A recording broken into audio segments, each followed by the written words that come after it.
My name is Amanda, and this is the story of how I survived growing up with a sister who could have given Machiavelli a run for his money.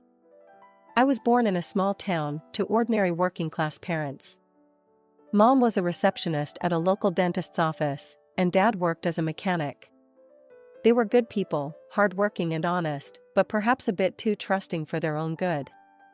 When I came into the world, it was a difficult birth. The doctors told my mom she wouldn't be able to have any more children. So, for 5 years, I was their miracle baby, their only child. Those first 5 years were nice, normal. I have vague memories of picnics in the park, of Dad teaching me to ride a bike, of Mom reading me bedtime stories. But it all changed when I was 5, and my parents got the shock of their lives. Mom was pregnant again.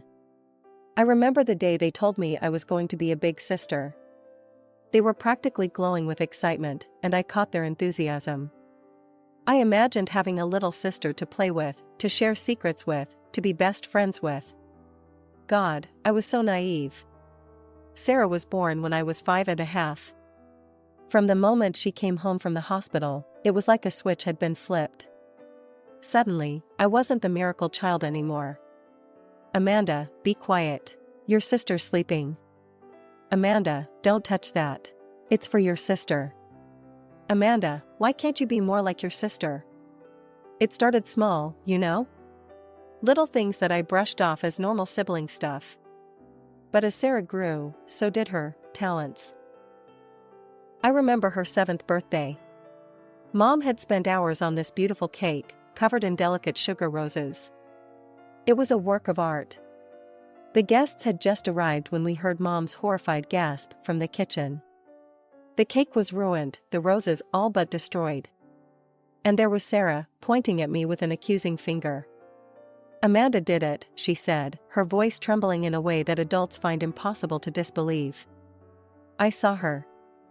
I stood there, stunned, as Sarah produced my favorite t-shirt, now smeared with cake and frosting. I don't know how she got it, how she planned it all. She was 7, but she had the cunning of someone much older. I spent the rest of the party locked in my bedroom, listening to the muffled sounds of laughter and celebration downstairs. As the sun set and the house quieted, I heard my door creak open. Sarah stood there, a slice of cake in her hand and a smile on her face that sent chills down my spine. Want some cake, big sister? She whispered, her eyes glittering in the dim light. I saved you a piece. With a rose and everything. I stared at her, this young demon in a party dress, and felt the first stirrings of real fear. What kind of 7-year-old could pull off something like this? And more importantly, what else was she capable of? As the years rolled by, Sarah's manipulation tactics only grew more sophisticated. Every day became a new battle, and I was constantly on edge, wondering what she'd do next. When I was 14 and Sarah was 9, I started to notice my school supplies going missing or getting damaged. At first, I thought I was just being careless, misplacing things here and there. But then I started finding my notebooks with pages torn out, pencils broken in half, and textbooks with scribbles all over the important parts. One day, I caught Sarah red-handed, a pair of scissors in her hand and my history essay in shreds on her bedroom floor. "What are you doing?" I yelled, snatching the remains of my homework from her. Sarah's eyes welled up with crocodile tears. I was just trying to help you cut out some pictures for your project," she sniffled. "This isn't a project, it's my essay. It's due tomorrow." But it was too late. Mom had heard the commotion and came running.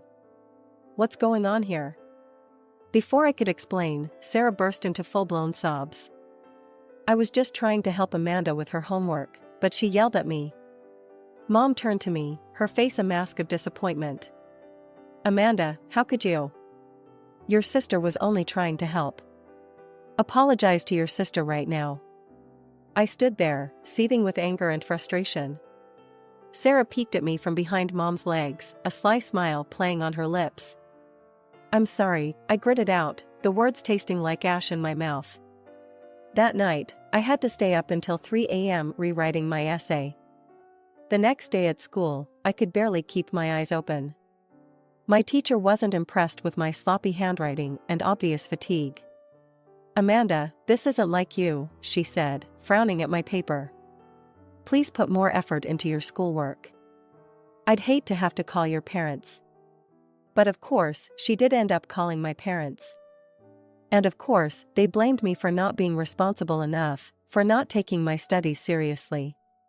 Sarah sat at the dinner table, quietly eating her food with a satisfied smirk, as Mom and Dad lectured me about the importance of education. As I grew older, Sarah's tactics evolved. When I started showing interest in boys in high school, she found new ways to torment me. My first boyfriend, Jake, broke up with me after hearing a rumor that I'd been cheating on him with his best friend. I was devastated, but when I confronted Sarah about it, she just shrugged.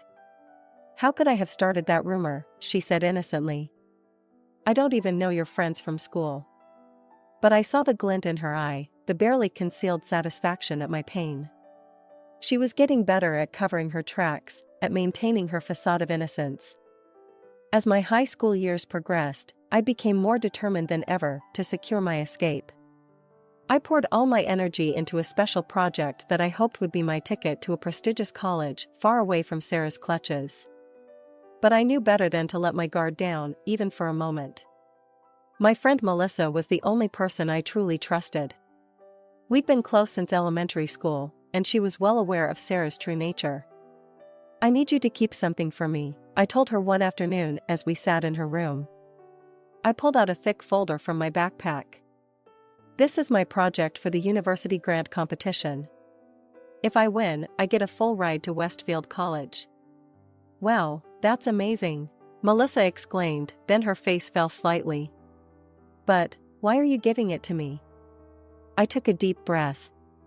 Because if Sarah finds out how important this is to me, she'll find a way to destroy it. I need you to keep it safe. I'll work on a dummy version at home.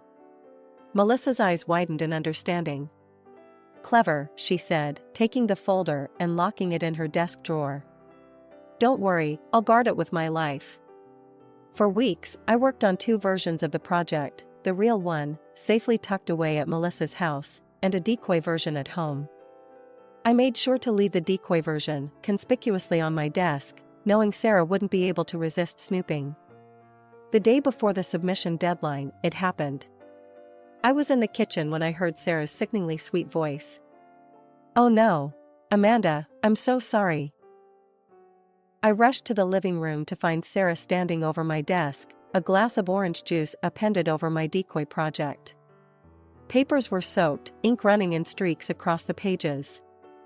I was just bringing you a drink, Sarah said, her eyes wide with feigned innocence. I tripped. It was an accident, I swear.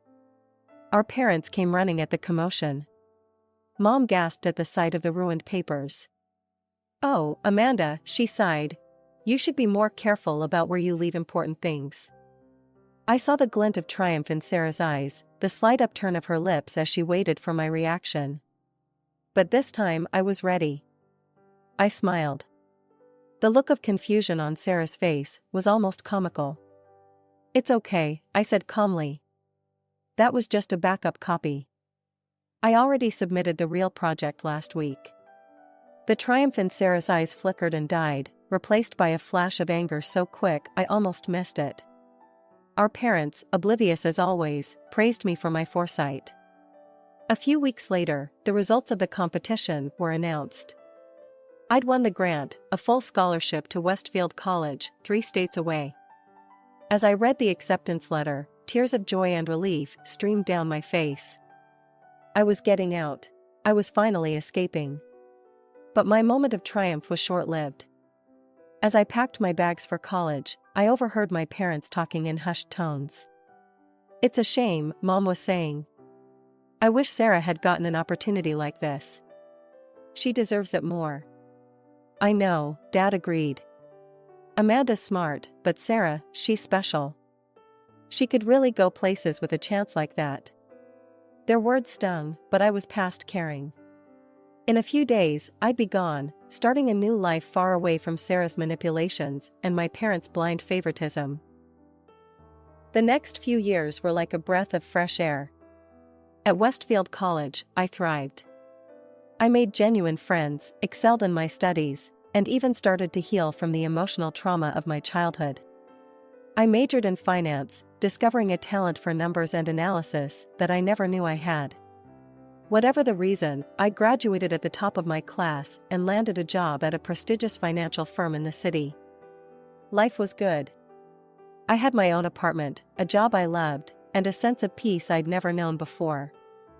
I kept in touch with my parents, visiting them on holidays and occasional weekends, but these visits were always tense. Sarah was still living at home, having chosen to attend a local community college. Every time I saw her, I could feel her resentment simmering just beneath the surface. It was a typical Friday at work when I got the call that would shatter my carefully constructed peace. I was in the middle of analyzing some market trends when my phone buzzed. It was my mother. "Amanda," she said, her voice tight with tension. "We need to talk. It's about your sister. She's graduating soon, and, well, we think it would be best if she came to live with you in the city." I nearly dropped the phone. "What? Mom, no. That's not possible." "Don't be selfish, Amanda," my mother snapped. "Sarah needs this opportunity. And you have that big apartment all to yourself. Plus, we need you to cover her tuition for college." I felt like I was drowning. All the old feelings of helplessness and fear came rushing back. "Mom, I can't. My apartment isn't big enough, and I can't afford." "Can't afford it?" my mother interrupted. "With that fancy job of yours? Don't lie to us, Amanda. We know you're doing well for yourself." I took a deep breath, trying to steady myself. "Mom, it's not about the money. Sarah and we don't get along. You know that." "Oh, not this again," my mother sighed. "Amanda, when are you going to let go of this childish jealousy? Your sister needs you. This is what family does." I closed my eyes, feeling a headache coming on. "I'm sorry, Mom. The answer is no. I can't have Sarah living with me, and I won't pay for her tuition. I have my own life, my own expenses." There was a long silence on the other end of the line. When my mother spoke again, her voice was cold. "I see. Well, I hope you're happy with your decision, Amanda. Don't bother coming home for Christmas this year." Later that evening, as I was trying to distract myself with work, my phone buzzed again. This time, it was a text from Sarah. "You'll regret this," it read. Just 3 words, but they sent a chill down my spine. I tried to shake it off. Sarah was hundreds of miles away. What could she possibly do to me now? Months flew by after that tense phone call with my parents. I threw myself into my work, trying to push thoughts of my family to the back of my mind. My life in the city continued. I excelled at my job, made new friends, and even started dating a bit. Then, on a random Tuesday, my phone rang. It was my mother. "Amanda," she said, her voice uncharacteristically hesitant. "We need you to come home. It's important." Against my better judgment, I took a month's vacation from work and boarded a plane back to my hometown. As I walked up the familiar driveway, a sense of dread washed over me. What could be so important that they needed me home for a whole month? We gathered in the living room, an uneasy silence falling over us. Finally, my mother spoke. "Your great-aunt Mildred called us," she said. "She wants all 4 of us to visit her in Hawaii. She's even booked the plane tickets herself." I blinked in surprise. Aunt Mildred had always been kind to me as a child, but I hadn't seen her in years. "All 4 of us?" I asked, glancing at Sarah. Sarah snorted. "It's ridiculous. Amanda doesn't need to go. She hasn't even talked to Aunt Mildred in years." "Hush," my father said sternly. This was Mildred's condition. All 4 of us, or none of us. An uncomfortable silence fell over the room. I could almost see the gears turning in everyone's heads. Finally, my mother voiced what we were all thinking. Do you think she might be dying? That this is about her will?" The atmosphere in the room shifted. I saw a glimmer of something in Sarah's eyes. Greed? Excitement? It made me uneasy. We shouldn't jump to conclusions, I said quickly. Maybe she just wants to see all of us. But even as I said it, I knew it was unlikely. Aunt Mildred had always been a bit of a recluse.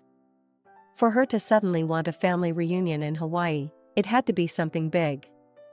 As we discussed the logistics of the trip, I found myself getting excited despite my reservations. I had fond memories of Aunt Mildred from my childhood. She had always been kind to me, always had a moment to listen when no one else did. The thought of seeing her again, of spending time in beautiful Hawaii, was appealing. But there was still a nagging worry in the back of my mind. I glanced at Sarah, who had been uncharacteristically quiet since her initial outburst. She caught my eye and smiled, but it didn't reach her eyes. It was the same smile she'd given me countless times before pulling some elaborate scheme to get me in trouble. I tried to shake off the feeling. We were adults now. Surely Sarah wouldn't try anything, not with so much potentially at stake. And yet, the day of our departure finally arrived. Despite my lingering unease, I found myself caught up in the excitement of the trip. We arrived at the airport, our family presenting a united front for what felt like the first time in years. As we approached the security checkpoint, I allowed myself to hope that maybe, just maybe, this trip could be a fresh start for all of us. How naive I was. Just as we were about to go through security, a stern-faced officer approached me. "Ma'am, I need you to come with me," he said, his voice leaving no room for argument. Confused and a little scared, I looked at my family. "What's going on?" The officer's face remained impassive. "We received an anonymous tip that you're carrying prohibited items in your luggage. We need to do a thorough check." My heart sank as I turned to look at Sarah. There it was, that familiar gleeful smile, the one that always spelled trouble for me. In that moment, I knew exactly what had happened. "It was her," I said, pointing at Sarah.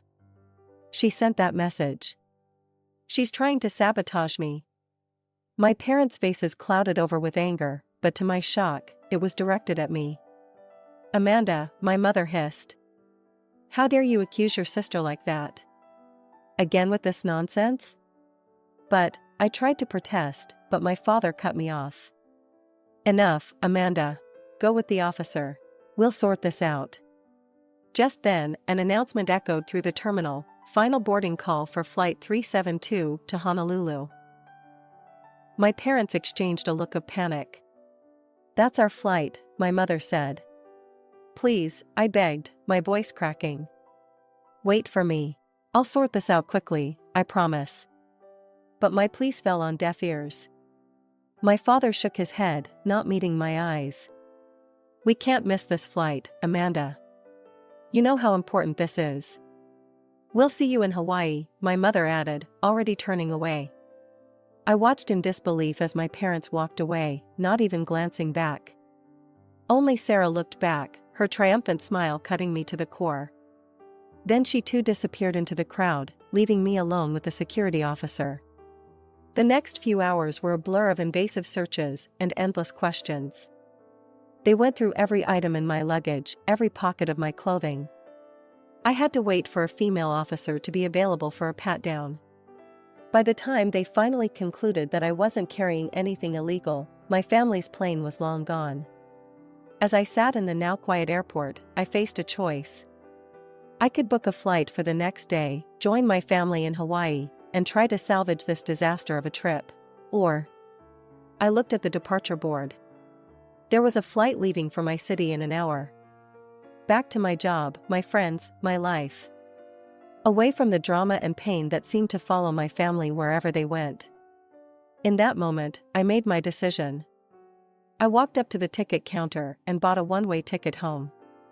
As I boarded the plane, I felt a mixture of hurt, anger, and an odd sense of relief. Yes, I was letting Aunt Mildred down, and I felt guilty about that. But for once, I was choosing myself. My peace, my sanity. A few days after returning home, I was settling back into my routine, trying to push the airport incident out of my mind. I was just beginning to relax when my phone rang. It was my mother. Amanda, her voice trembled, thick with emotion.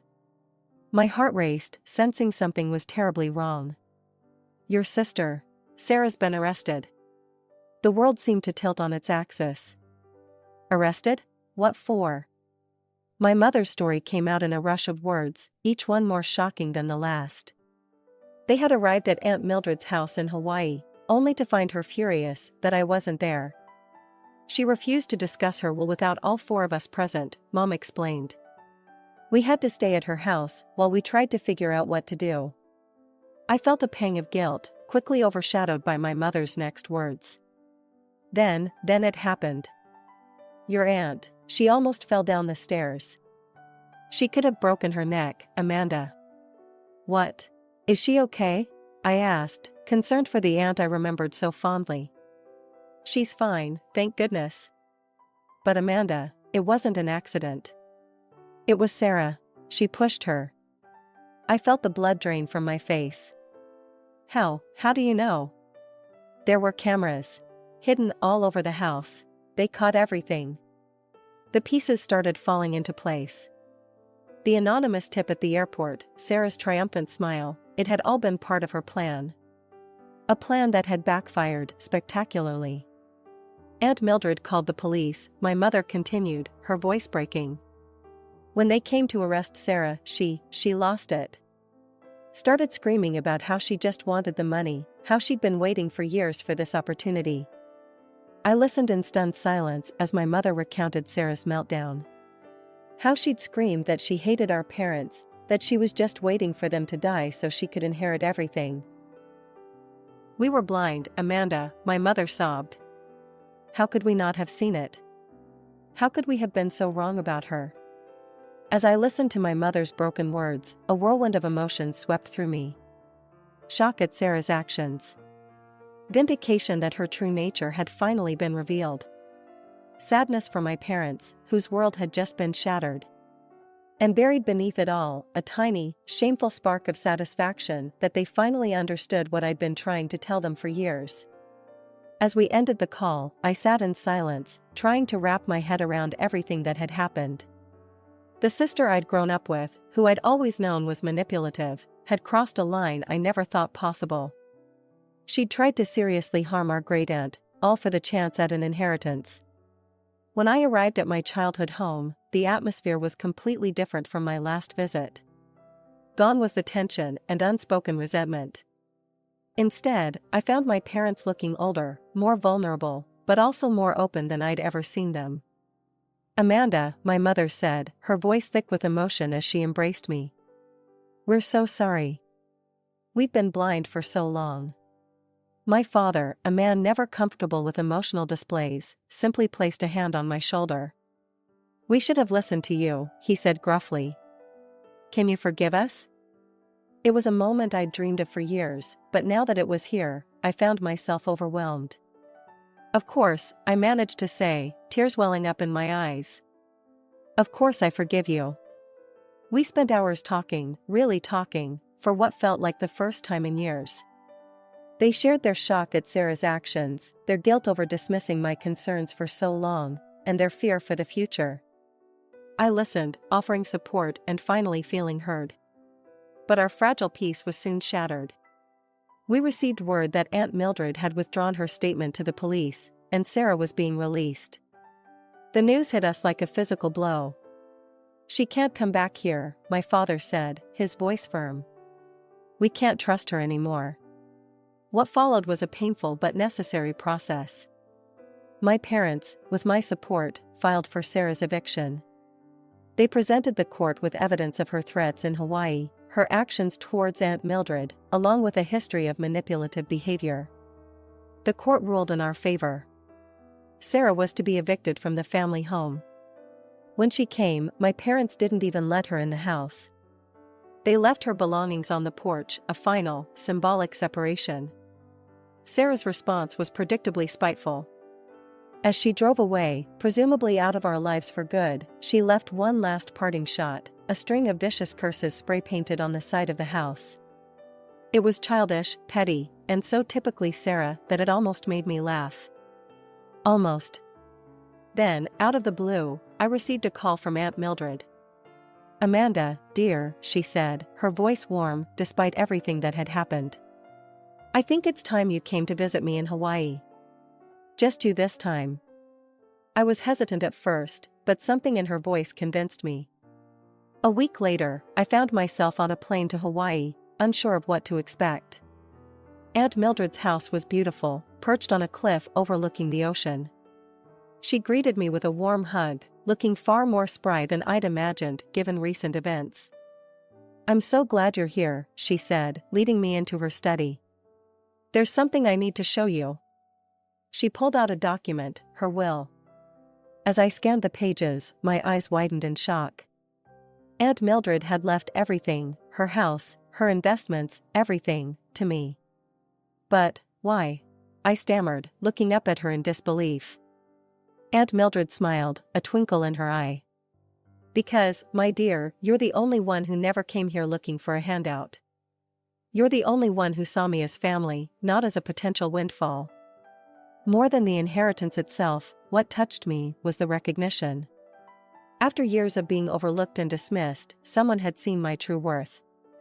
As I hugged Aunt Mildred, tears in my eyes, I felt like I was finally, truly coming home.